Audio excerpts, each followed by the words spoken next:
नमस्कार। Divinity at its peak में आपका स्वागत है।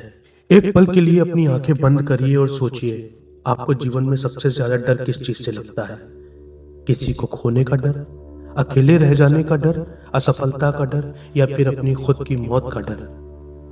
हम इंसानों ने सभ्यताएं बना ली है, चांद पर पहुंच गए, लेकिन एक चीज जो आज भी हमारे भीतर वैसी ही आदिम है, वो है डर। हमारा पूरा जीवन, हमारे फैसले, हमारे रिश्ते कहीं ना कहीं इसी डर के इर्द गिर्द घूमते हैं। लेकिन क्या कोई ऐसा मार्ग है जहां पहुंचकर दुनिया का कोई भी भय आपको छू तक ना सके? आज हमारी 21 दिनों की आत्म रूपांतरण यात्रा के इस विशेष पड़ाव में हम प्रवेश कर रहे हैं भगवान शिव की 28वीं गुप्त विधि में। इस विधि को तंत्र की भाषा में कहा गया है अभय पद, एक ऐसी स्थिति जहां भय का बीज ही हमेशा के लिए नष्ट हो जाता है। चलिए इस परम रहस्य की गहराई में उतरते हैं। भगवान शिव देवी भैरवी से कहते हैं कि भय से मुक्त होने का तरीका डर से भागना नहीं है, बल्कि उस तत्व को पहचानना है जो इस शरीर और मन के पार है। ओशो इस सूत्र की व्याख्या करते हुए एक बहुत ही क्रांतिकारी बात कहते हैं। ओशो कहते हैं कि तुम्हारा डर, चाहे वो छोटा हो या बड़ा, वो अंततः तुम्हारी मौत के डर से जुड़ा हुआ है। जब तुम्हें डर लगता है कि तुम्हारी नौकरी चली जाएगी या तुम्हारा कोई करीबी तुम्हें छोड़ देगा, तो असल में तुम्हारे अहंकार को अपनी सुरक्षा का खतरा महसूस होता है। अहंकार हमेशा डरता है क्योंकि उसे पता है कि एक दिन उसे मिट जाना है। लेकिन शिव कहते हैं, तुम वो अहंकार हो ही नहीं, तुम वो शरीर हो ही नहीं जो मिट जाए, तुम वो विचार हो ही नहीं जो बदल जाए। अब समझते हैं कि इस 28वीं विधि का अभ्यास आपको अपने जीवन में कैसे करना है। इसके लिए आपको किसी जंगल या पहाड़ पर जाने की जरूरत नहीं है। आप इसे अपने घर के शांत कोने में बैठकर कर सकते हैं। सबसे पहले सीधे बैठ जाएं। अपनी रीढ़ की हड्डी को बिल्कुल सीधा रखें, लेकिन शरीर में कोई तनाव ना हो। एक गहरी सांस लें और धीरे से सांस को बाहर छोड़ते हुए अपनी आंखों को बंद कर लें। महसूस करें कि आपका शरीर बिल्कुल हल्का हो रहा है।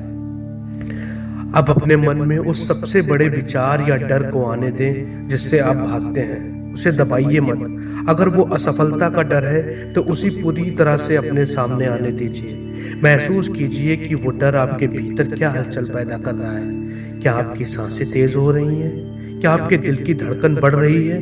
केवल इसके प्रति जागरूक हो जाइए। अब यहाँ शिव का विज्ञान काम आता है। जब डर चरम पर हो तो स्वयं से गहरे भीतर पूछें कि डर किसे लग रहा है। जवाब आएगा मन को या इस विचार को। आप खुद से कहें, चूंकि मैं इस डर को देख पा रहा हूं, इसलिए मैं ये डर नहीं हूं। मैं इस डर का केवल एक साक्षी, एक विटनेस हूं। महसूस करें कि आप उस डर से पीछे हट गए हैं। आप एक थिएटर में बैठे दर्शक की तरह हैं और स्क्रीन पर डर की फिल्म चल रही है। जैसे ही आप देखने वाले बनते हैं, डर की शक्ति आधी हो जाती है। जब आप इस साक्षी भाव में टिकते हैं तो आप अभय पद को छूते हैं। स्वयं से कहें, मैं अजन्मा हूं, मैं अमर हूं। ये संसार, ये परिस्थितियां केवल लहरें हैं और मैं वो असीम महासागर हूं जो इन लहरों के आने जाने से कभी प्रभावित नहीं होता। ओशो कहते हैं, जैसे ही तुम्हें ये अनुभव होता है कि तुम्हारे भीतर कुछ ऐसा है जो कभी नष्ट नहीं किया जा सकता, न आग उसे जला सकती है, न शस्त्र उसे काट सकते हैं, ठीक उसी क्षण तुम्हारे जीवन से सारा कपकपाहट, सारी एंजाइटी हमेशा के लिए विलीन हो जाती है। आप एक ऐसी स्वतंत्रता का अनुभव करते हैं जो अपने पहले कभी महसूस नहीं की होगी। मित्रों, विज्ञान भैरव तंत्र की ये 28वीं विधि एक दिन में सिद्ध नहीं होगी। जब भी जीवन में कोई विपरीत परिस्थिति आए, कोई डर आपको घेरे, तो तुरंत आंखें बंद करके 2 मिनट के लिए इस साक्षी भाव में लौट आइए। अपने भीतर के उस अमर तत्व को याद कीजिए। अगर आज के इस सत्र ने आपके भीतर किसी भी डर को थोड़ा भी शांत किया है, तो कमेंट में अभय या जय शिव लिखना ना भूलें।